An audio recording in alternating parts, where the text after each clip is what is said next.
Hey, Alyssa. Hey, Sam. Are you ready for season 3? I'm ready. Okay. Welcome back, guys. This break was a little bit longer than anticipated. Here's what happened. We didn't get to work quick enough. So there you have it. There's no holding back. Yeah, it is what it is. We're moving into this new year with honesty and transparency.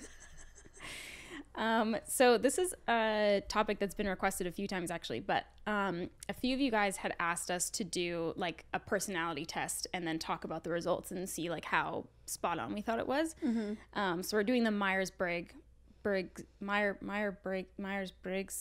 Yeah. That's the 16 personalities, right? Yeah. Okay, because that's what I took, so. Yeah. So I have always used the website 16 personalities for like years and years, so we'll put that in the link. But it is the Myers-Briggs personality test. So there you go. It's a struggle. Myers-Briggs. Would you like to pull up your results? I would love to. Interestingly enough, I did this a couple of years ago, or it was like a year and a half ago when I came to visit you in Vancouver. And I got a different result, which is like unheard of because like I've done this test so many times. I've been doing it for probably like 6 years, and I usually like retake it like once or twice a year kind of thing, just because like I end up being with someone where I'm like, what's your personality type? Mm-hmm. And I always think it's gonna be different. Like when I'm answering the questions, I'm like, this is gonna be so different, and I'm almost like sad because I don't want to like detach from my personality type. Yeah. And I fucking always get the same one. You know what I think it is? When I was answering it the first time, I was in such a different like headspace, and I was like living such a different life. Yeah. And I was more so like a methodical, like corporate type of person. Yeah, well, I guess because like your like lifestyle and like work has changed so drastically. Well, and even the way that I am, because back then too, and I know that this is like a broken record, but like not drinking has really changed my personality. Yeah. Because I think for me, it's made me more authentic and more open. Well, and especially like living with you and like going to therapy and stuff like that. Like people would be surprised to know that I used to not talk about my feelings at all. Yeah. Like my emotions, my feelings, like anything. Like I was very closed off in that way. Yeah. And so when I was answering the questions this time, I was like surprising myself because I would go to press like disagree, and I'm like, but that's not true for anymore. Yeah. Like this, like I am like open, like willing to talk about my feelings, like shit like that. Oh my God, I'm so interested to hear your things. So the first thing on like the 16 personalities is basically like it breaks down a little bit, like kind of like a snapshot of the personality type. So I'm 54% extroverted and 46% introverted. I know that that's changed. It used to be like way more extroverted, but now I'm like almost like dead in the middle. That's so crazy. Yeah. I can't remember what I got last time. It was something different. Like we don't remember what I was last time, but I think it might've been the campaigner, or no? No, that's me. Oh, okay. I can't remember. Anyway, I am 76% extroverted. Wow. Yeah. It doesn't say what sense. I am introverted, but the opposite. Yeah. Yeah. 24%, I guess. So the next thing is energy, and this trait shows where we direct our mental energy. So it's either like intuitive or observant. I'm 67% intuitive and 33% observant. I'm 60% intuitive. Ooh. 40%, whatever the other one is. That's where we're linked up. Yeah. Then we have nature. So this trait determines how we make decisions and cope with emotions. I'm 85% feeling and 15% thinking. Everyone's going to be like, Pisces. Pisces queen. I'm almost the same. I'm 79% feeling. Damn. Yeah. I feel like that one would have been so different back in the day for you. Oh, yeah. It would have been like way more thinking. I was so much more methodical. Crazy. Tactics is how we reflect our approach to work, planning, and decision making. I'm 63% prospecting and 37% judging. I'm 51% judging. Ooh. So that's probably a good balance in work life. Yeah. And then identity is, it says this trait underpins all others, showing how confident we are in our abilities and decisions. And so I'm 67% assertive in my decisions and 33% turbulent. What is yours? I'm 88% turbulent. Whoa, bro. What does that mean? So turbulent would be like you're not as confident in your decisions, basically. Like you could kind of go either way. That's true. That's so funny. I'm so indecisive. I'm actually surprised that mine isn't more assertive. And like, I've actually noticed this, like since working with you as well, and like working with other people on like projects that I'm doing, I make a decision and it's done. Yeah. It's like quick. You were like very like, okay, this is it. What do you think about this? And I'm like, I'm gonna need a week. I don't know. Like, I think I just need to like think about it. Yeah. That's crazy. So my personality type is ENFP-A. Okay. I am ENFJ-T. ENFJ. I'm so curious what your thing was originally. So mine is called the campaigner personality. So if I'm ever referring to it as campaigner, that's why. I'm the protagonist. Ooh. I am a protagonist. And I'm a diplomat. That's my role. Oh, okay. I don't know what that means, but Makes sense. my strategy is social engagement. Should we read these introductions? Might as well. Why not? Yeah. Okay. Here's my introduction. The campaigner personality is a true free spirit. They're often the life of the party, but unlike types in the explorer role group, campaigners are less interested in the sheer excitement and pleasure of the moment than they are in enjoying the social and emotional connections they make with others. Charming, independent, energetic, and compassionate, the 7% of the population that they comprise can certainly be felt in any crowd. More than just sociable people pleasers, though, campaigners are shaped by their intuitive quality, allowing them to read between the lines with curiosity and energy. They tend to see life as a big, complex puzzle where everything is connected. But unlike analyst personality types who tend to see that puzzle as a series of systemic machinations. Oh, yeah. I don't even know that. Yep. Okay, moving on. Campaigners see it through a prism of emotion, compassion, and mysticism, and are always looking for a deeper meaning. Oh, wow. Many other types are likely to find these qualities irresistible. You are irresistible, Sam. I can't get enough. And if they found a cause that sparks their imagination, campaigners will bring an energy that oftentimes thrusts them into the spotlight, held up by their peers as a leader and a guru, but this isn't always where independence-loving campaigners want to be. Worse still, if they find themselves beset by the administrative tasks and routine maintenance that can accompany a leadership position. Campaigner self-esteem is dependent on their ability to come up with original solutions, and they need to know that they have the freedom to be innovative. They can quickly lose patience or become dejected if they get trapped in a boring role. That is me to like a freaking That's you, T, baby. Campaigners know how to relax, and they are perfectly capable of switching from a passionate, driven idealist in the workplace to that imaginative and enthusiastic free spirit on the dance floor. Often with a suddenness that can surprise even their closest friends. I don't know that it surprises me. They don't know me that well. Yeah. I'll spend a lot of time exploring social relationships, feelings, and ideas. And that's true. Yeah. There you go. That's the synopsis of my synopsis. And do you feel like those are spot on? I feel pretty spot on. When we get into strengths and weaknesses, though, I think it'll be interesting to like go through those. Right. Okay. Do you want to hear my introduction? I really do. Of the protagonist? All right. So protagonists are natural born leaders. Thank you so much. Full of passion and charisma. This is true so far. Forming around 2% of the population. Hey, they are oftentimes our politicians, our coaches, our teachers, reaching out and inspiring others to achieve and to do good in the world. Wow. With a natural confidence that begets influence. Protagonists take a great deal of pride and joy in guiding others to work together to improve themselves and their community. Firm believers in people. People are drawn to strong personalities, and protagonists radiate authenticity, concern, and altruism, unafraid to stand up and speak when they feel something needs to be said. They find it natural and easy to communicate with others, true, especially in person, true. And their intuitive trait helps people with the protagonist personality type to reach every mind, be it through facts and logic or raw emotion. Protagonists easily see people's motivations in seemingly disconnected events and are able to bring these ideas together and communicate them as a common goal with an eloquence that is nothing short of mesmerizing. Oh, wow. Wow, what a compliment. Mesmerizing, goddamn. Yeah. The interest protagonists have in others is genuine, almost to a fault. When they believe in someone, they can become too involved in other person's problems, place too much trust in them. You don't say.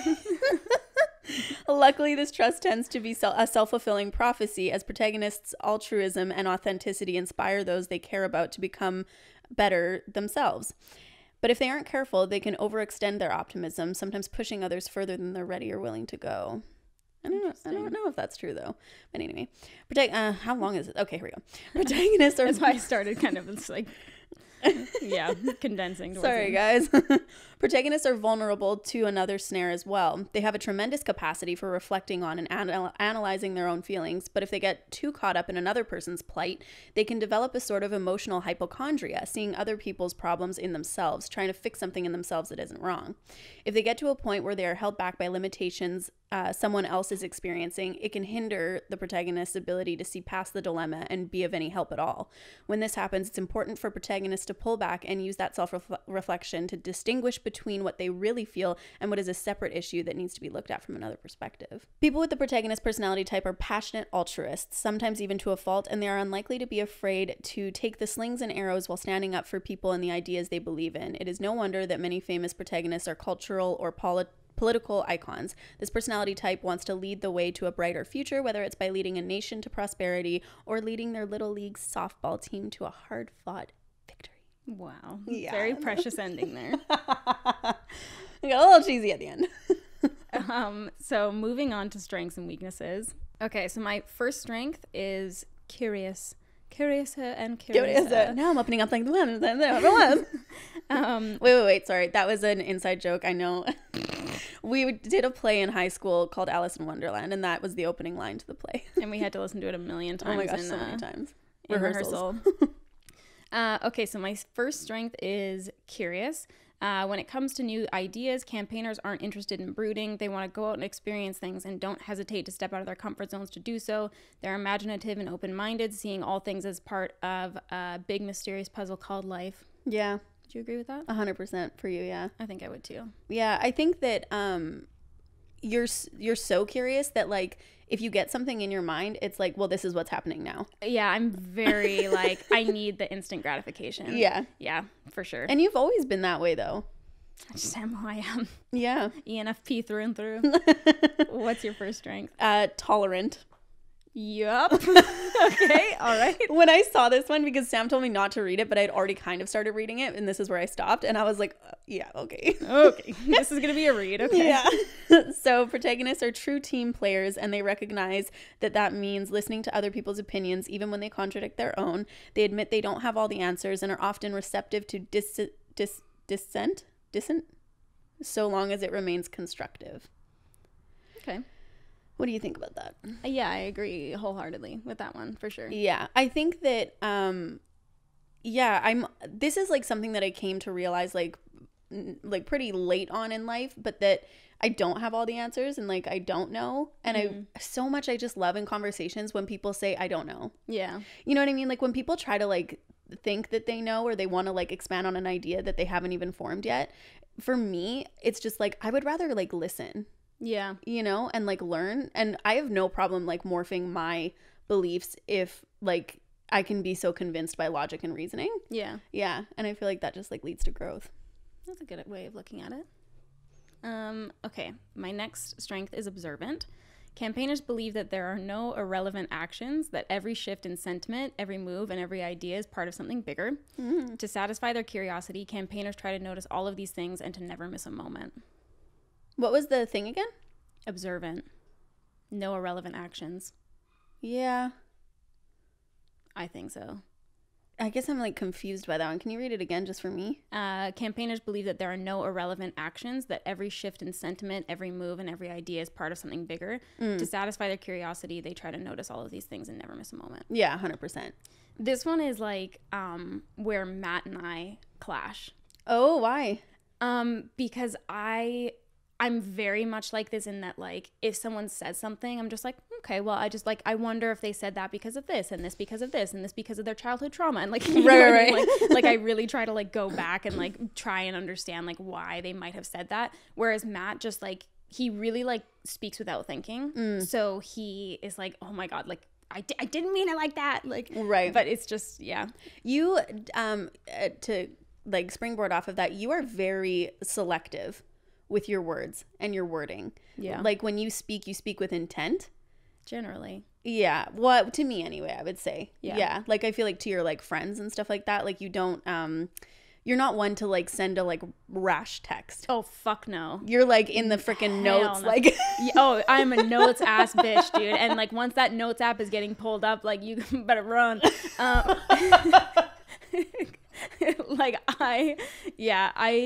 but you know what? Like I think for me, a lot of that has to do with the fact that like I really worry about hurting people's feelings. Like that was one of the questions on this quiz was like, is it okay to step on people's toes to get ahead? Right. And that was one of the only questions that I answered was strongly disagree. oh, really? Yeah, because like I like there's some people that are like, just, oh my God, like just say what you mean to this person. Just tell them how you feel. And I'm like, well, no, because like I don't want to say something that they're going to hold on to for the rest of their life. Yeah. You know, like I want to be, very careful in like how I talk to people, especially people I care about. Mm-hmm. I said I strongly disagree to that question too. Oh, good. Yeah, I would never step on somebody else. Look at us. To advance myself. Okay, what's your next strength? I am reliable. Wow. This is okay. So I remember actually like doing the quiz with you, and like the first time you were like, like you like weren't like completely sure, but this one so far, I mean, we're two strengths in, but yeah, I'm feeling pretty confident. The one thing that galls protagonists the most is the idea of letting down a person or cause they believe in. If it's possible, protagonists can always be counted on to see it through. Yeah, I would say that too. I think like this is the thing is like I'm not a plan canceller. Like if I cancel a plan, it's because I'm like on my deathbed. Yeah. Like I will always like hold up my end of the bargain, even if it's like to my detriment. Like if I'm so tired or like so busy or whatever, like 100%. That's what, it's so funny that you said like to your detriment, because with both of your first strengths, that was the first thing that popped into my head. I was like, oh yeah, tolerant, like almost to your detriment. And then I was like, reliable, like almost to your detriment. Like it's funny because like your strengths are like what's like so lovable about you, obviously, and like it is like where you like shine through so much. But yeah, it almost like goes, you're just so bad with balance. Yeah. Like I'm all in. It just goes like off a fucking cliff. Yeah, I am. I'm all in. So you'd agree with that one as well? Yeah, I mean, this is just feeling like a pat on the back, but yeah, I think I'm pretty fucking fucking reliable. Yeah. What's your third? Energetic and enthusiastic. As they observe forming new connections and ideas, campaigners won't hold their tongues. They're excited about their findings and share them with anyone who will listen. Hell yeah. This infectious enthusiasm has the dual benefit of giving campaigners a chance to make more social connections and of giving them a new source of information and experience as they fit their friends' opinions into their existing ideas. Yeah. Especially that last part, like I think that you do. I think that you're open to new ideas and like willing to like learn as well. Yeah. I think that's like one of the only things that makes me energetic is like the idea of like pursuing something like new. Yeah. Well, because you like thrive off of passion, and that's what sparks passion in you is like new endeavors. Thank you. You're welcome. I am charismatic. Yeah. Charm and popularity are qualities protagonists have in spades. They instinctively know how to capture an audience and pick up on mood and motivation in ways that allow them to communicate with reason, emotion, passion, restraint, whatever the situation calls for. Talented imitators, protagonists are able to shift their tone and matter to reflect the need of the audience while still maintaining their own voice. Oh my God, I talk about this all the fucking time. You're a real triple threat over there. Look at that. About like taking like the guest experience first or whatever. Like yeah. That's a good way to put it, because every time I say that I'm like, oh, I'm not being disingenuous. It's just like changing my tone for like the audience. Yeah. That's so interesting. I don't know that I would say like popularity. Like when I was growing up, I was not popular. I wasn't. Okay. Alyssa needs to get a grip. Like, honestly, like, it's okay. Like, Alyssa walks into a room and it's like everybody just like shifts to like, you can, anywhere, like retail places. It doesn't matter. You're like chatting them up. You're like, what are you doing this weekend? Like, you're like so fucking in there like a dirty shirt. Oh my God, it's brutal. Oh God. Everything takes 10 times longer because everyone wants to like just chit chat with Alyssa for hours. Tell me that isn't true. Tell me that isn't true right now. This is getting embarrassing. Okay. My next strength is excellent communicators. It's a good thing that campaigners have such strong people skills, or they'd never express these ideas. Campaigners enjoy both small talk and deep, meaningful conversations, which are just two sides of the same coin for them, and they are adept at steering conversations towards their desired subjects in ways that feel completely natural and unforced. I wouldn't say that you enjoy small talk the same way that you enjoy deep, meaningful conversations. Yeah, I would argue that one as well. Yeah, it's crazy. Like when Sam and I first started hanging out again, like seriously. Like, we're getting serious. I think like we sat down to dinner and you were like, what's your like biggest like childhood trauma? It's like, there's like no like, you know, the weather, blah blah. It's like, and even with people that like she just meets, that's like she wants to know like what like really is in deep, or like what's your like what drives you, what's your passion. It's not like, oh yeah, like where did you grow up? Like that shit does not fly at the dinner table with Sam. No, well, and I think that it's just like I find those kinds of conversations like really useless. And so ultimately, like if you're somebody that I'm like inviting into my life, I want to know about you like very thoroughly. And if it's like surface level conversation, then you stay like a surface level person in my life. Well, that's a good way to put it. Yeah, there you go. I think it's also because you care about people.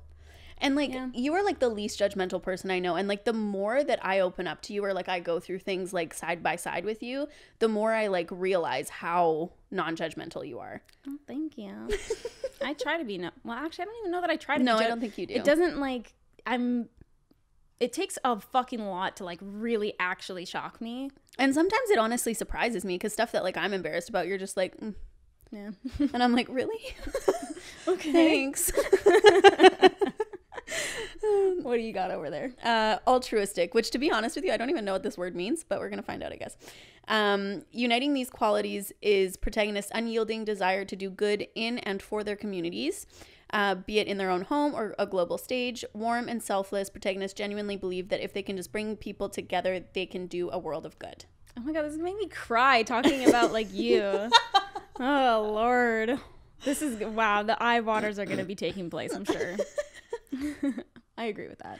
Yeah, I think that like my heart is in that place, but I think like when I was younger, I really like wanted to be like global service club, like all of like that kind of stuff, and I feel like I do still have that like inside of me, like with like that little book club thing that I want to do and stuff like that. Like I guess I do like really believe in like uniting us all and like being like a big little family, but I need to like just act on it more. You know what though, like I think that trait is not as often shown in like really grand scenarios, but like very often shown like person to person. Okay, yeah. Know how to relax is my next one. It's not all nature of the it's not all nature of the cosmos discussion with campaigners. People with this personality type know that sometimes nothing is as important as simply having fun and experiencing life's joys. Oh, true. That intuitive trait lets campaigners know that it's time to shake things up, and these wild bursts of enthusiastic energy can surprise even their closest friends. Yeah, I was gonna say, I don't feel like you know how to like relax. Like I feel like you're always on the go, but when you read out the description of it, then I agree with it. You're like extremely spontaneous, which might surprise people. It surprises me. It used to anyway, not anymore, but it used to. Like if you bring something up with Sam that like you want to do, it's like it's not going to happen next week. It's like, okay, well, let's go today. Like even little things, like if somebody brings up like, oh, I want to do an escape room, she's like on her phone, like she's like calling them, she's like, what, okay, we're booked in for 6. Or like just like anything like that. To make the shit happen. Yeah, and I do think that you're good at like having fun. Like if it's fun time, it's fucking fun time. Oh, it's home. It's home, baby. Yeah, and it makes you like a like an endearing friend as well. Thank you. Because it's like having such like a strong business sense and like work ethic in that way. And then like being able to flip it to such like a fun, spontaneous, like, woo. Look at me. This is just really, we're like really like talking ourselves up, and then we're gonna get to the weaknesses and be like, oh. Yeah, we need to pad the blows. Yeah, truly. Okay. A natural leader. More than seeking authority themselves, protagonists often end up in leadership roles at the request of others. True. Cheered on by the many admirers of their strong personality and positive vision. Wow, yeah, I feel like this is so accurate, especially like you being put into that position, because I not that you don't, but like I think you're just more often like people look to you as a leader, so you're just like, all right, I guess I'm fucking here I am. Like, and so it's funny because like I definitely feel that way about you. Thank you. But it's crazy because even when I was a bar manager, I didn't ask. Yeah. They literally just like were like, you will have this job now. Yeah, basically it was like, okay, like if it started off, you'll be a bar leader, and then all of a sudden I had business cards. Dope. But that's the thing, is I don't see myself as a leader, and I never have. Yeah, well, and that's what I think is that it's not like you are like really like strong-headed about it kind of thing. Like, right. You're like, I'm gonna fucking lead this shit. Like, you just are like, you like step into the role and you're like, okay, all right, this is what I'm doing now. Yeah. I guess if this is the task at hand, then this is the task at hand, and I will complete it because I'm reliable. That's the thing. Like, this is something that's hard with like being your own boss per se, is I love tasks. Like, I like knowing exactly what I need to do. I was literally just talking to Matt about you the other night. Oh, really? Yeah, I was like, I feel like Alyssa needs like some like real fucking like someone being like, you're doing this and then you're doing this. That's why I think it's so easy for me with like the editing thing, because I can see it. Mm-hmm. I can see that the cards are there. I know in my mind they need to be done. And if I have a deadline, it's getting there. Yeah. But like, if it's only me that I'm relying on, I'm like, I can see it. Can't hear it. That was a line from a scene that I did that Sam rehearsed with me. Okay, my next strength is very popular and friendly. All this adaptability and spontaneity comes together to form a person who is approachable. Oh, stop, mic drop. TM. Interesting and exciting, with a cooperative and altruistic spirit and friendly, empathetic dispositions. Campaigners get along with pretty much everyone, and their circles of friends stretch far and wide. Yeah, I would say that you are empathetic for sure. Yeah. Mm-hmm. That's cherry pick that. Well, that was the one that stood out to me. Yeah. Just because like, I feel like even though if you haven't gone through something, you are just as empathetic to that. So, well, I guess it would be sympathetic in that case, but like you're just as sympathetic to that situation as you would be if it had happened to you. All right. Mm-hmm. I'll take that. Okay. What's your last strength? That was my last strength. So now I'm in weaknesses, baby. Oh, damn. Okay. You lead the way. Okay. These are my weaknesses, everybody. I am overly idealistic.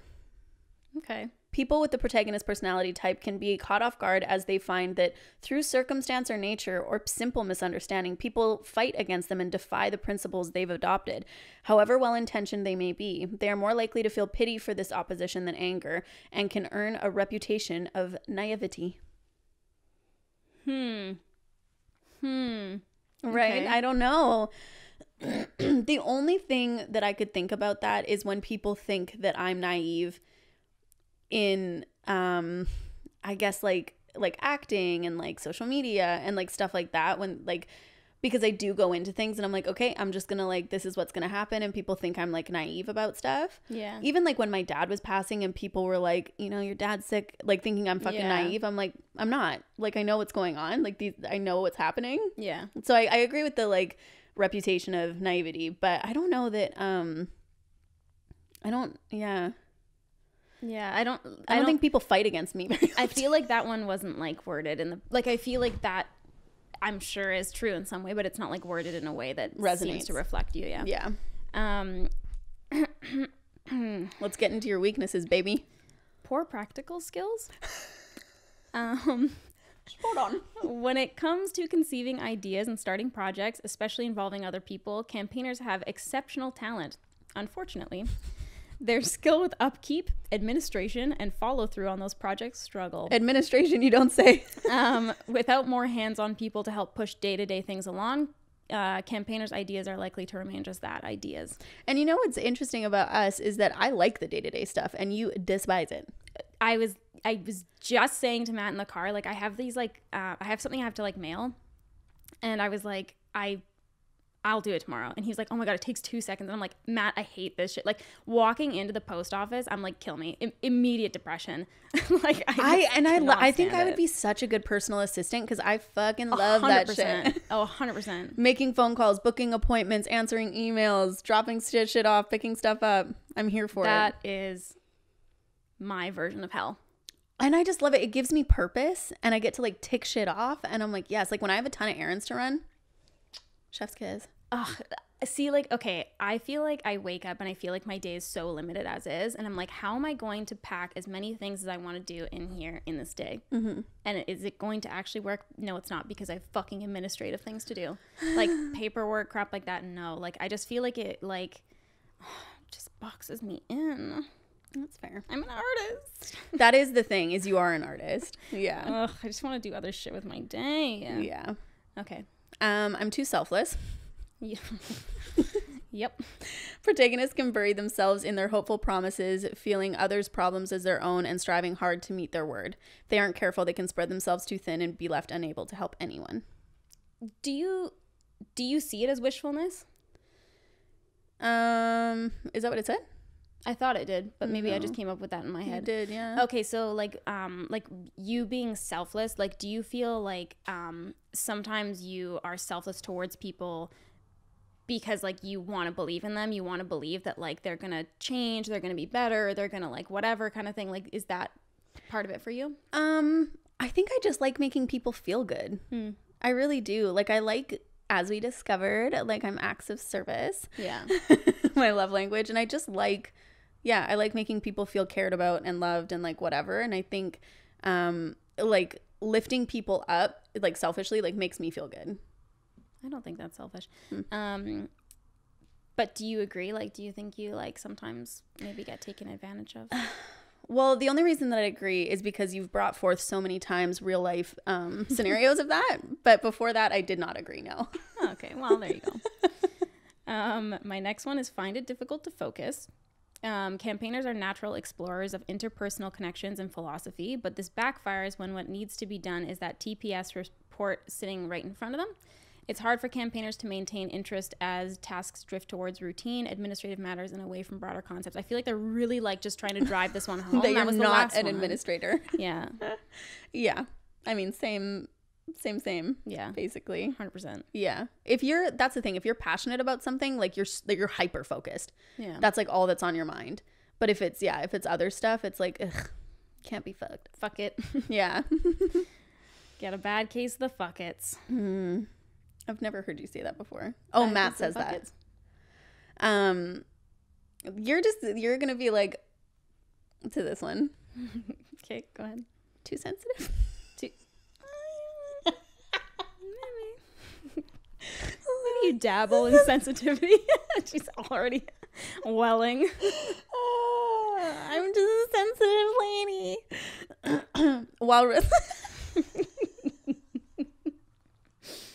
While receptive to criticism, seeing it as a tool for leading a better team, it's easy for protagonists to take it a little too much to heart. Their sensitivity to others means that protagonists sometimes feel problems that aren't their own and try to fix things they can't fix, worrying if they are doing enough. Yeah. Just, across the board, yeah. Yeah, I do often worry if I'm doing enough, especially like for my friends. Yeah. Yeah, I feel that way. Well, and like that's like, I find as well, like watching you like interact with friends or like hearing about you interact with friends and stuff like that, it's like problems that really like there's just absolutely no way you could solve them. It's like unchanging. You're still like, I feel like maybe I could try though. Like, let me take a swing at it. Yeah. My next weakness is overthinking. Campaigners don't take things at face value. They look for underlying motives in even the simplest things. Well, hell yeah, you do. It's not uncommon for campaigners to lose a bit of sleep asking themselves why someone did what they did, what it might mean, and what to do about it. Remember that one day when I was hungover and I didn't text you because I was so fucking... This was obviously a long time ago. But I was so fucking hungover that I couldn't even like talk to anybody. And you were like, is she mad at me? I was like, okay, first of all, she hasn't texted me yet, and you just text me like when she wakes up and ask me what I'm doing today. And then, like, it was like weird. Like I was like, oh my god, what's happening? But yeah, big overthinker. Yeah, for sure. But you know what I think that's attached to is like going back to your strengths is like your empathy for people and like wanting to be a good like friend, basically. Yeah. And I think that that's like the positive, and then when it becomes too much is when like the overthinking takes over. Well, and I think as well, try to understand things that might be going on with people that they don't even recognize yet. Because that's something that I feel like frustrated when I look back at my own life. I'm like, oh, like I just wish that I had a better understanding of myself at that time. And like I knew what I was going through so that I could have like dealt with it better. And so that's why I feel like it's like a little task for me when like I can see there's like something that someone is like hurting, or they are like just like they need some kind of change basically, but they just like don't understand like what's even going on. I really try to fucking unearth that. Oh yeah, you do. Hell yeah, you do. Fluctuating self-esteem. Damn, I have a lot of fucking weaknesses. Really? I have 2 more. I have 3 more. Okay, you can do 2 next time. It's okay. Go ahead. Fluctuating self-esteem. So protagonists define their self-esteem by whether they are able to live up to their ideals and see your head, and sometimes ask for criticism more out of insecurity than out of confidence, always wondering what they could do better. If they fail to meet a goal or to help someone they said they'd help, their self-confidence will undoubtedly plummet. Yeah, I would say that like my self-esteem, like it can be related to like letting people down for sure, but I think also just like in my like I've never been like what is that word? Self-assured? Yeah, I guess. Yeah, just in general. Yeah, I think there's like quite a bit of doubt there. Yeah. And I don't know that it's even doubt like that you think you can't do it. I think it's doubt as in like, can I emotionally handle doing this? Like, am I gonna be able to like, yeah, you know? One, like, am I like worthy of it? Like, are people gonna look at me and be like, oh really? Yes. Oh fuck that shit. Oh my god. Fuck that shit. Oh wow, I've literally that's never crossed my mind. Really? No, because I rarely at this point in my life like look at other people and be like, they don't deserve it. I feel like if someone is where they are, typically it's because they have done something to get there. Right. So even if that's not necessarily them doing all of the legwork, they're obviously someone who's enough of a leader where they can, you know, assemble a large team of people to get something done. Right. So I don't. Wow, literally never. Yeah, no. Can't relate. My next one is get stressed easily. All this overthinking isn't just for their own benefit. Campaigners, especially turbulent ones, I'm not turbulent. Yeah. I'm assertive. Especially turbulent ones are very sensitive and care deeply about others' feelings. A consequence of their popularity is that others often look to them for guidance and help, which takes time, and it's easy to see why campaigners sometimes get overwhelmed, especially when they can't say yes to every request. Yeah, I don't think you get stressed easily. I think there's like good reason for when you're stressed. Yeah. I will say that. But yeah, I think, what was the last line? Sorry. They can sometimes get overwhelmed, especially when they can't say yes to every request. Yeah, I think that if somebody's like asking something of you, you like want to say yes. Yeah. Like if you care about them, I mean. Yeah, like I think I don't get as stressed with like tasks as I do with like people. Because I would say that I get, maybe not easily, but I would say I get stressed like relatively easily with like people and like, I guess like worrying how might this thing affect my relationship with this person, or you know, like did me saying this like mean anything to them, or like did that like hurt them, or you know, crap like that. Like that's I think true, that bothers me. Yeah. Did you want to do another one since you have 3? Okay. We can really spend some time in my weaknesses. My next one is highly emotional. Pisces queen. While emotional expression is healthy and natural, with campaigners even viewing it as a core part of their identity, it can come out strongly enough to cause problems for this personality type. Particularly when under stress, criticism, or conflict, campaigners can experience emotional bursts that are counterproductive at best. Do you agree with this? Go ahead. Yeah. Look at this. She won't even say it to my face. I think you are an emotional person, and I think that it's a strength and of course like sometimes to a weakness. Yeah. I think that I think my reaction is almost always emotional in some capacity, but I do feel like I've gotten better about it like not actually like causing problems for me. Yeah. Because that was something like I used to be very reactive, and I try to not do that as much now. Yeah. When I feel like you're pretty honest about like when you're feeling like some type of way. Yeah. Hey, I'm feeling some type of way. Like if you're like subject line in an emotional like state or whatever. Yeah, for sure. I feel like you're pretty honest about it. Hit me with that last strength. Weakness. I wish. Struggle to make tough decisions. So if caught between a rock and a hard place, protagonists can be stricken with paralysis, imagining all the consequences of their actions. For fuck's sake. Especially if those consequences are humanitarian. This strikes me so much for when I was making that career change. Oh my goodness, I was paralyzed. I'm still paralyzed. I can't make any decisions because I'm just like, I don't want to make a mistake. That, like, I feel like that's where and it's not even like a clash, but it's almost like I cannot handle watching it. It's like watching like an old person type on a keyboard and you're like, just fucking let me do this, dude. Like, this is brutal. Like, yeah. And I think too, because like I think that you do know deep down the right answer, but you're just like, oof, committing to this. Yeah. Not yeah. ready. It's like the fear of failure. Yeah. Or making a mistake. Yeah. But you shouldn't be afraid. My last weakness is independent to a fault. Campaigners loathe being micromanaged and restrained by heavy-handed rules. You don't say. They want to be seen as highly independent masters of their own fates, even possessors of an altruistic wisdom that goes beyond draconian law. Okay, that's like just going down a different... I don't know what that fucking means at all. The challenge for campaigners is that they live in a world of checks and balances, a pill they're not happy to swallow. I say that all the fucking time. I'm like, I cannot believe somebody set our society up like this. Yeah. Christ. I think that if you could do everything yourself, you would. 100%. 100%. You don't need nobody. And like, I think that I can see in other people certain like strengths that I think, okay, yes, like they're better aligned with like this task that like I don't think I could do. So like it's not really that I want to take over tasks that I'm like not as good at as much, but like the tasks that I feel like I have like a like pretty good understanding of, I'm like, it's just so much easier to just like do it yourself. Yeah, and you don't like rules. You're like, why? No. Fuck no. I'm doing it anyway. I'm just like thinking back to like I just had like a flashback of like literally every moment in my life where that's been true. But like even we're taking the dogs to like dog training right now, and the dog trainer said to me, she was like, don't repeat the commands and don't like for stay, don't hold your hand out. And I'm like, fucking why?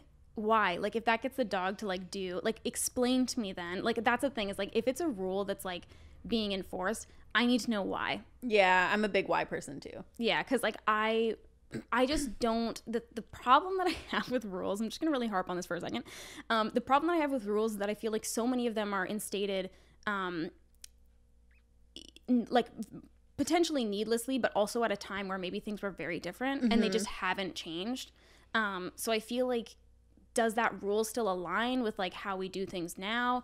So then is it necessary if it doesn't? Like, you know, like right. Yeah, I agree with that too. And I think that honestly, that's a big part of our generation, is wanting to know the why so that we can like streamline it or like make it better, something like that. Well, and I think that is exactly it. Like people really want to expand on things and be like, okay, like how can we make this more efficient, or you know, whatever. Like, and I think that that's not, I don't see that as a weakness.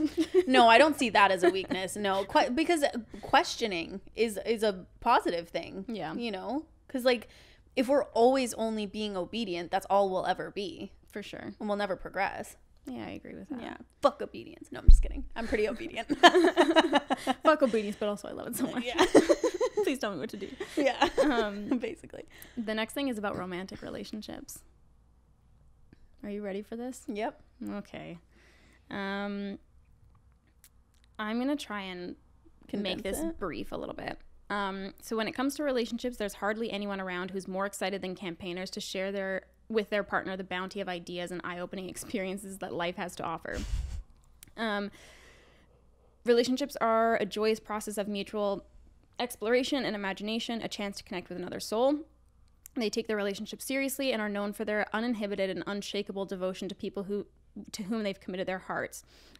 If campaigners can be said to tolerate such a formal process of dating to begin with, they will show these qualities by showering their new flames with affection, and will do everything they can to build a strong relationship by demonstrating their devotion and reliability by whatever means available. Long distance relationships are quite common among campaigners. I was all about that shit when I was younger. As they view physical distance as just another idea, no match for concepts like love. This gives them the chance to demonstrate their commitment, both by staying true despite the physical separation and with overtures of effort to surprise their partners crossing that distance on a whim. People with the campaigner personality type express these ideas sexually as well, exploring the physical with imagination and passion. Oh, do you? Viewing these times together as a chance to let their feelings for each other shine, sharing their love and affection. Campaigners will willingly experiment with their partners even early in a relationship, but they can be oddly perfectionistic, believing that these physical acts are a representation of their deeper love. I don't think I feel that way about that. And as such should not be performed carelessly. This perfectionism is also a reflection of their sensitivity, their desire not to disappoint, and campaigners appreciate a well-placed compliment. That seemed disjointed. Yeah, that did seem disjointed. Not everyone can handle the excitement, occasional neediness, and emotional ups and downs that this philosophy entails, whether long distance or long term. Campaigners constantly explore new ideas and improvements, fantasize about future possibilities. In dating, this tendency to look at potential rather than the present can be self-defeating, and their spontaneity makes it harder to stay focused on their end goal of a long-term relationship. If their partners aren't able to reciprocate these acts of excitement and devotion, campaigners will likely end up feeling unhappy and misunderstood. They go all in with their relationships, and if they fall apart despite their efforts, they can end up plagued with questions about why the relationship failed and what they could have done differently. These thoughts can crush campaigner self-esteem as they sink into depression. Oh, interesting. It's important for campaigner personalities, as with anyone, to remember that relationships aren't always mutual. After a trial like this, campaigners may be reluctant to open up and commit, and it can take years for a partner to navigate their bewildering depth and intensity, falsely believing that campaigners' enthusiasm and apparent openness means that they wear everything on their sleeves. Yeah, there's some of that I don't, but I mean, I'm not in a relationship with you specifically, but some of it was a little bit like shaky. Yeah, I think that I used to identify with the relationships portion of that more when I was younger. I definitely don't. The whole like devotion thing, really fucking moved on from that. Yeah, that's what I see anyway. That's my experience of you. Yeah. But with the devotion thing, you have never like you don't look at other people and want them, you know what I mean? Like, you source someone like specific, and that's it. I source them. But like I feel like anybody else could be invisible to you at that point, like any other like male suitor. It's just like there is nobody else in the world. Like, I don't give a fuck. So in that way, I feel like that's kind of where the devotion thing comes in. I don't think that devotion is the right word, but just like hyper focused on like, well, this is the only one. Like, you don't care.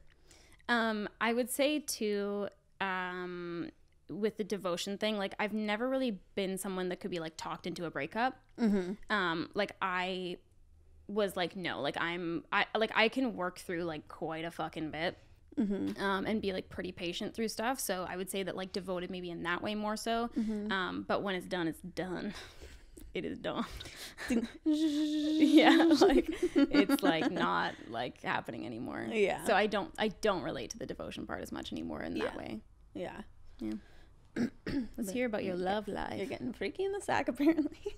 I don't know that and like the perfectionistic thing, I don't know that I like agree with that either. I don't think so either. This is fucking bizarre. All right. People who share the protagonist personality type feel the most at home when they are in a relationship. And few types are more eager to establish a loving... I'm going to start that sentence over. And few types are more eager to establish a loving commitment with their chosen partners.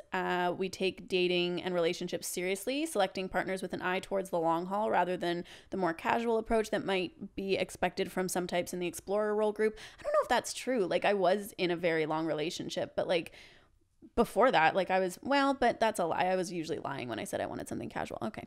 But I think also, like, I think that there's a very obvious difference for you. Like, if it's casual, it's casual. Right. And if it's long term, it's like, we in it. Yeah, like you like really have like intentions. I have intentions. Yeah.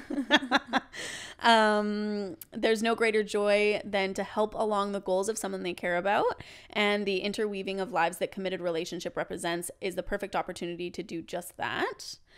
Our intuitive trait helps us keep up with rapidly shifting moods that are common early in relationships. We rely on conversations about our mutual feelings, checking the pulse of the relationship, asking how things are. Do you agree with that one?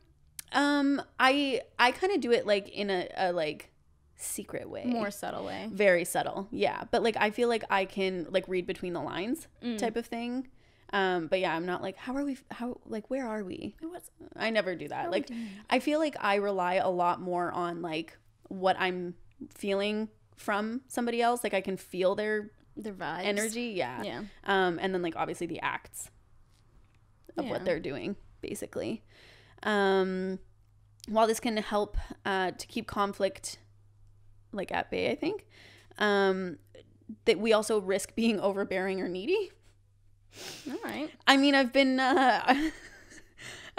accused of that in the past. We should keep in mind that sometimes the only thing that's wrong is being asked what's wrong too often. Don't need much to be happy, just need to know that our partner's happy. Are you an asker of what's wrong?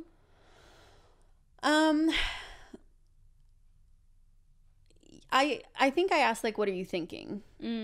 Yeah. Be like, what you thinking? Yeah.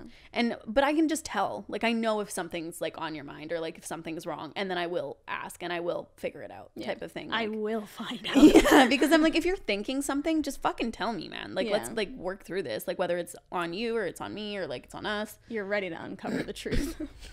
CSI.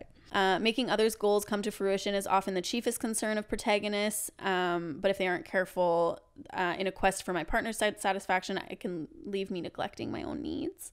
It's important to remember to express those needs on occasion, especially early on. We avoid conflict. Do I? Yes. Oh my God, are you joking? I guess so. Yeah, I do. Oh, you're so right. I do avoid conflict. I'm just like, it's fine. It's fine. I'll do it. You avoid conflict so much you don't even want to like talk about avoiding conflict. Yeah. Okay. Sacrificing our own principles to keep the peace can lead to long-term problems. We can be too preemptive in resolving our conflicts. Asking for criticisms and suggestions in ways that can convey neediness or insecurity. We invest our emotions wholly in the relationship, so eager to please that sometimes it undermines the relationship and can lead to resentment. If potential partners appreciate these qualities, though, and make an effort themselves to look after the needs of their protagonist partners, they will enjoy long, happy, passionate relationships. Protagonists are known to be dependable lovers, perhaps more interested in routine and stability than spontaneity in their sex lives, but always dead in that. Always which? Sorry, what was that? But always dedicated to the selfless satisfaction of their partners. Yeah. From what I've heard, from what I gather. Ultimately, protagonist personalities believe that the only true happiness is mutual happiness, and that's the stuff successful relationships are made of. Makes for an ideal suitor. Yeah. The next category is friendships. Ooh. So this is me as a friend, allegedly. I'm ready. As friends, campaigners are cheerful and supportive, always sharing and developing ideas and staying open-minded, taking in others' thoughts and feelings. This warmth and sincerity makes people with the campaigner personality type masters of drawing people out of their shell, and as a result, they tend to have a huge circle of friends. I wouldn't say that you have a huge circle of friends because you value like quality over quantity. Yeah, I would say I have a huge circle of acquaintances. Yeah, true. Yeah. But yeah, wildly supportive. Oh, thank you. Yeah, you're welcome. And shit, what was the other ones in there? Sorry. Always sharing and developing ideas, staying open-minded, taking in others' thoughts and feelings, and then masters of drawing people out of their shells. Yeah, I would say that too, especially with like your in-depth like conversations and stuff like that. I think that it makes people feel comfortable because a lot of people, I feel like, will ask questions and you can tell that they're not really listening, but like you're listening. And like you have like 10-page questions on what somebody else has said. Like you're really listening a little too closely. Yeah. Do you know that Samantha means listener? Really? Yeah. Oh wow. Yeah. Okay, more outgoing types will naturally gravitate towards them, but campaigners will also go to great lengths and be surprisingly persistent in their efforts to get to know more reserved personalities. I really like to force it out of people. I think that one's true. You are a reserved personality, I feel, which is so you present with like openness and like really like it seems like you'd be so easy to get to know, but you're fucking not. Well, yeah, I think that that's something that I came to realize just like mostly recently is that like I do feel like I'm outgoing, but it's true, like the real me, the deep me is like is in there. How many people would you say like really like know you? I would say you and Jen. All right. Yeah. And the only reason with Jen is because like I was like wasted most of our relationship, so like so there's no holding back. Yeah, she really got it out of me. Okay, their ability to tune into others and speak their language with that characteristic infectious enthusiasm helps them in this endeavor of getting to know people with more reserved personalities. And the allure of mystery that reserved types, especially introverted intuitives, bring to the table will keep campaigners intrigued for years. This personality type may never be able to reciprocate the breadth of human interest that campaigners present, but they do appreciate campaigners' efforts. Almost all of my best friends, like back in the day, were introverted personality types. And now actually I find that it's shifting. Interesting. Yeah. Which I wonder weird. why that is. I don't know, because like almost all of like my really, really close friends were INFJ specifically. And then, yeah, like just recently, like having done like the personality test with a few people, I'm like, oh, damn. I'm like becoming more friends with more so with, which is funny because I feel like I'm becoming more introverted. Oh, maybe that's why. Yeah, maybe. Yeah. Switching. There you go. Wow. Was that it? No, it goes on and on and on. Ooh, yeah. Okay, this is an interesting one. Or maybe it's not, who knows. Too often, campaigners hold their friends in an unrealistic light, expecting them to keep up with the constant flow of ideas and experiences that they consider integral to life. Campaigners put their whole hearts into their friendship, and it can come as a shock to them to find out that their friends aren't the flawless titans that they believe them to be. Am I not a flawless titan? I do feel like I don't know that I like expect people to like keep up with like the flow or whatever, but I wish for them to. Yeah. Like, that's what I would say. Yeah. Yeah. I think that you really believe in people and you see like so much strength. Like you can pick out the strength in everybody and you're like, okay, now just like harness it. Just do it every day. Yeah. Yeah. Like I think that's yeah, that's definitely something like in my friendships is like, it's really hard for me to watch people not doing what they should be doing. Yeah. And like not reaching their potential. Yeah. Yeah. You're like, okay, well, let's figure this out. How can you? Yeah. Quit your job, first of all. Hand in your notice now, right now. Yeah. Okay. Okay. Campaigner personality types can find themselves disappointed by what they see as a lack of substance beneath the surface.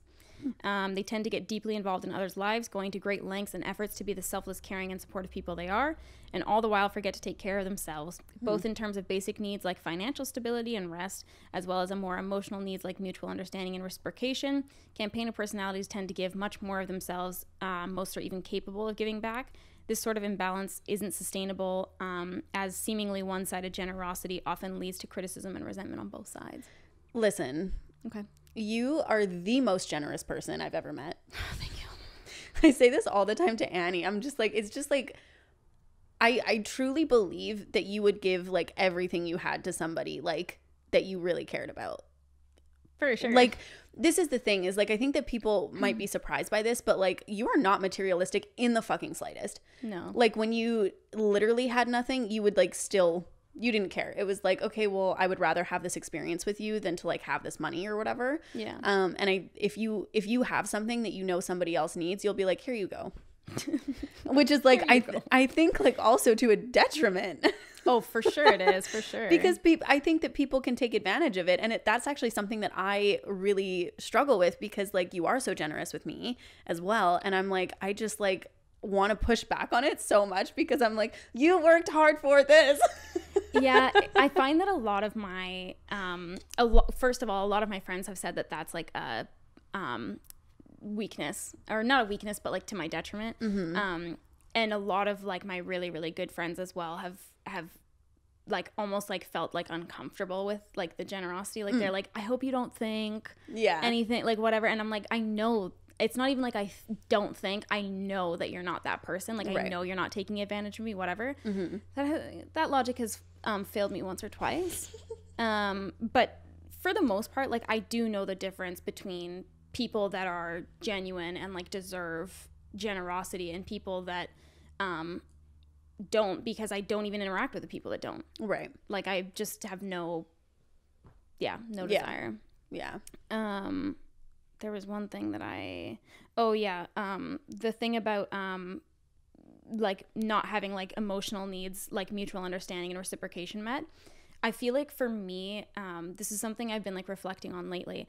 I feel like for me, this has a lot less to do with the fact that, like, other people aren't living up to my expectations, or, like, what I would do for them.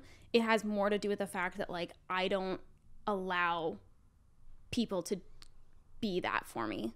Like, in the way that I would want to be for them. Right. I'm like, no.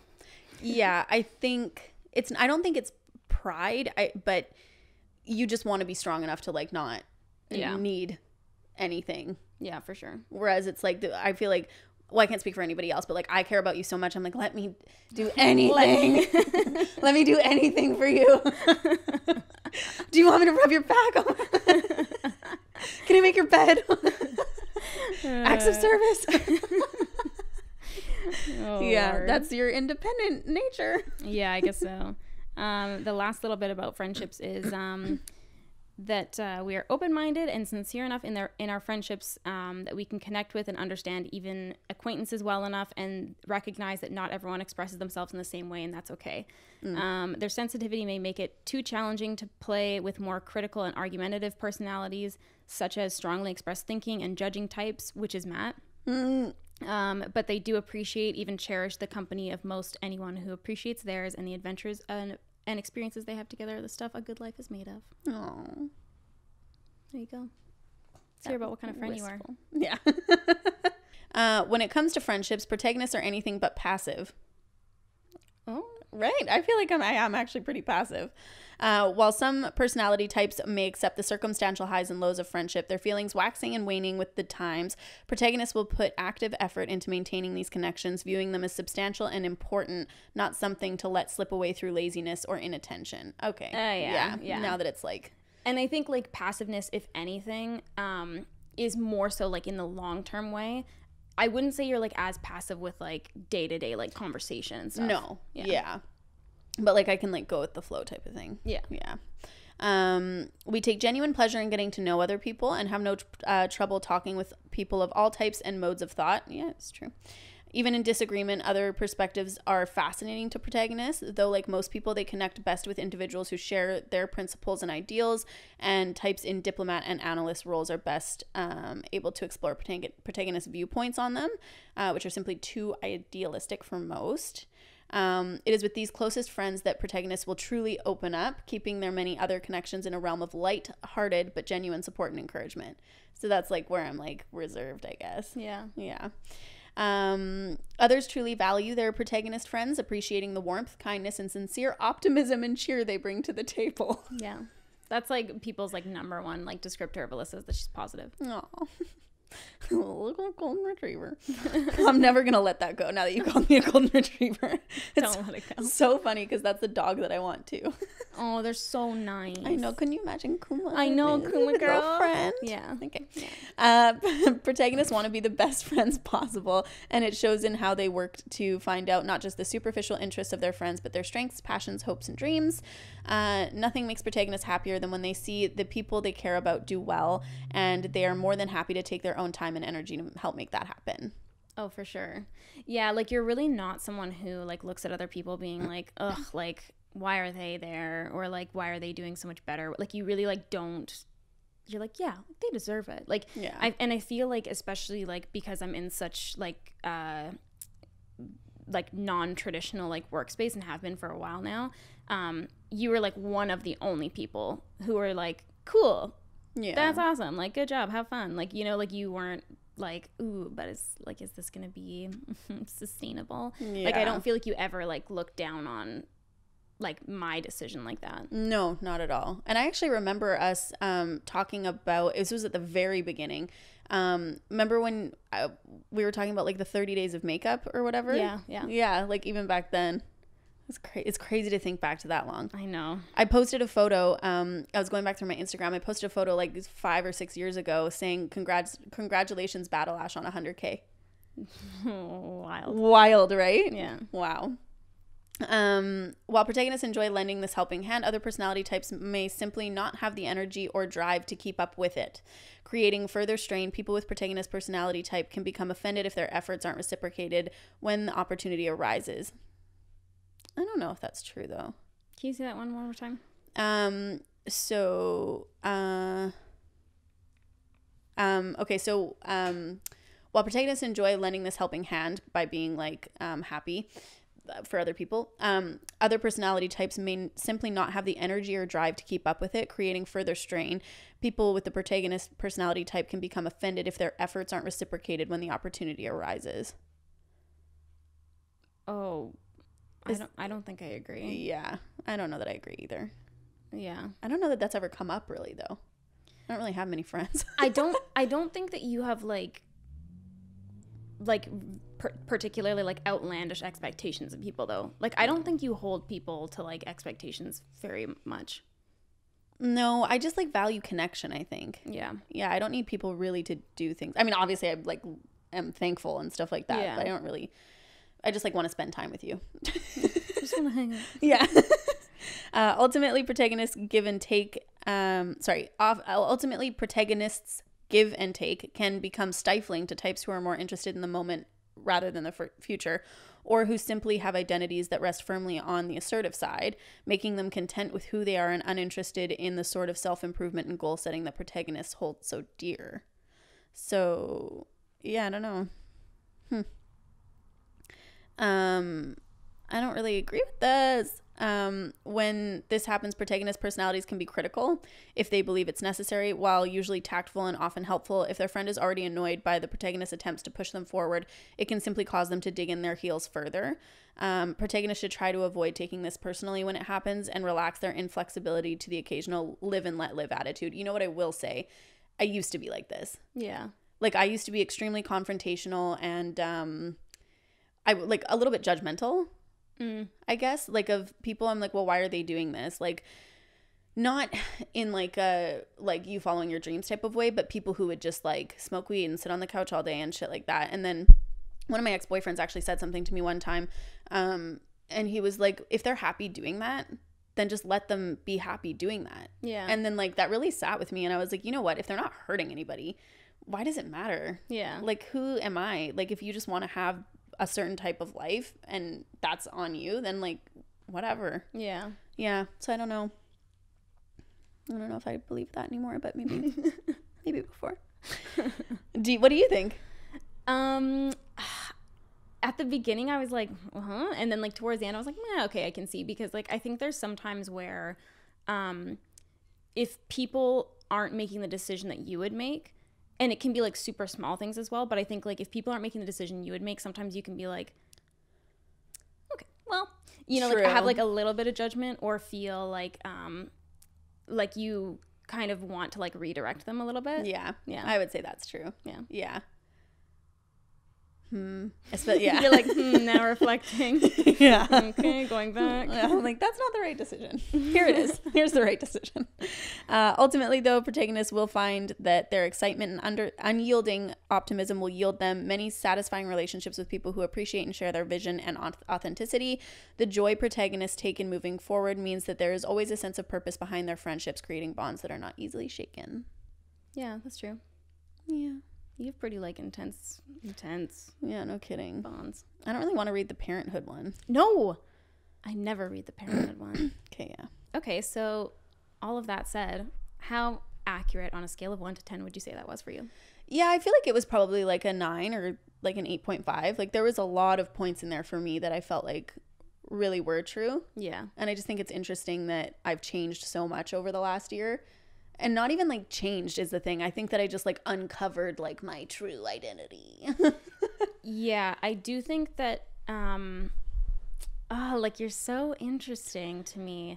I think that you have always been resolute in like what you actually do believe and do feel, but I think that you like just from watching you like over the years sort of thing, and especially like at a younger age, I think that you wanted to be presented differently. Like you wanted to sort of be more with like the hive mind maybe.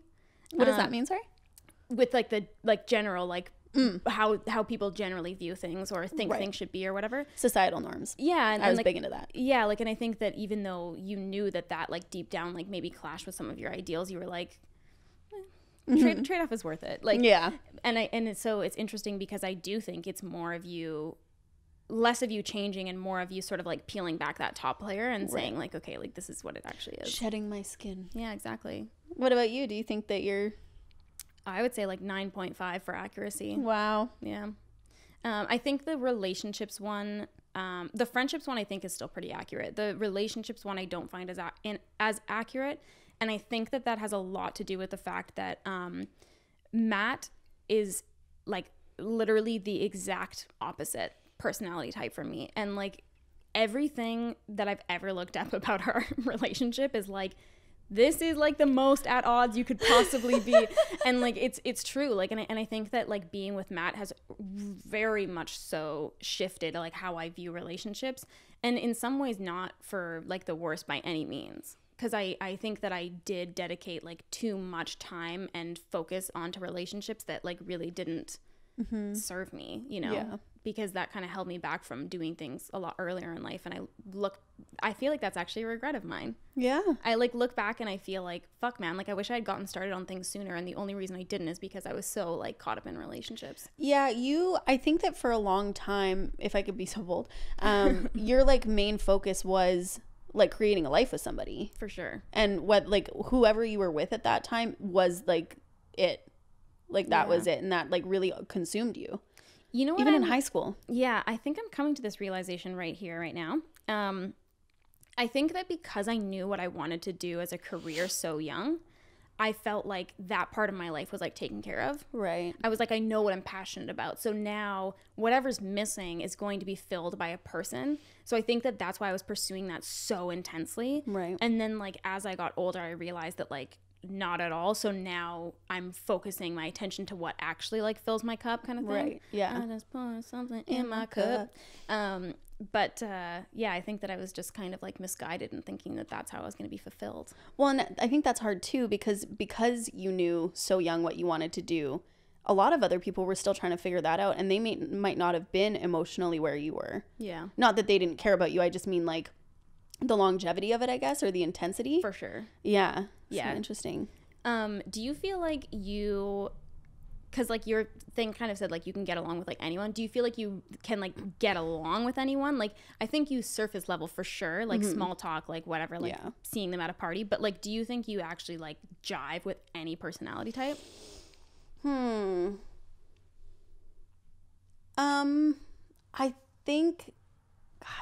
think surface level. Yeah, I would say. I think that it's really hard for me to love someone. Does that make sense? Really? Not that way. I mean like friend. Okay, yeah, you're wrong. I'm wrong. I'm trying to think like what I'm saying. Like, it's not hard for me to love someone. It has to be the right type of person, sort of thing. Like my friends, I love so deeply, and I'm like not scared to say it. Yeah. Okay, I'm gonna say it all the time. I love you. But there are a few people that like I feel that way about. I think just because like my ideals and like what's important to me are so like set in stone now, and that, like with privacy and like authenticity and stuff like that, that if you don't share that with me, I can 100% like go on a trip with you. I could like I can put up with a lot of shit. I could start a podcast with you. I could live in your basement. I mean, honestly, like I've been like really close friends with people that honestly I would not talk to now, just because like I can get along with anyone and I just do it. But like truly like, you know, would want to call all the time. Yeah, I don't know. Why? Yeah. What do you think about that? What do you think about me? I don't know. That's why I was curious, because I do think you can get along with like virtually any personality type on a surface level, but I think like I just imagine more so that like to have like a really like intense bond, I think there's certain things that you would not like be lax on. Yeah. And I don't think that I would open up to literally anybody, because this is the thing too, is that like I get really annoyed, I guess, if I do let in on something and then the reaction isn't like not even genuine or anything, but like it's like glazed over. Like if I'm gonna let you in on something, I want you to be like here with me, experiencing that like I'm letting you in on this. Yeah. But if you just like change the subject back to you or something like that, it's like it's almost like you're like shooting me in the foot.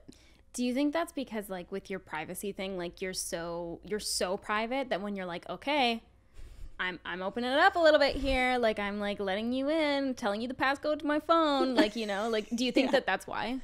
I'm sure. Yeah. It's the vulnerability piece of it. I think it's like it's easy for me to be vulnerable in this way now, but like the stuff that I really hold near and dear. Yeah, it's like if I let you in on that, like I need you to like take care of it. Yeah. And if you're not going to take care of it, it's like how precious. Yeah. All right. There you go. Well, there you have it. That's Sam and I in a nutshell. I literally am like laying on this couch. Like, don't you start like sitting upright, and then towards the end you're just like. Do you guys like and this? And that's the end of the podcast.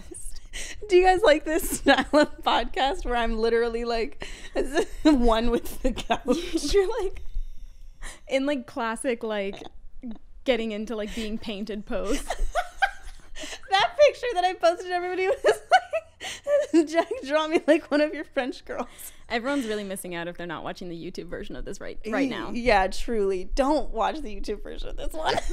I'm embarrassed now. I feel very unprofessional. All right, guys. All right. Well, thanks for coming back for another season with us. Yeah, we have some exciting topics lined up, and we're really like, we're roaring and ready to go. So thank you guys for being so patient with our hiatus. We really appreciate it. And yeah, we won't do you dirty. Hopefully. Let's not make any promises. That's fair. All right, guys. Thank you so much. Bye. Bye.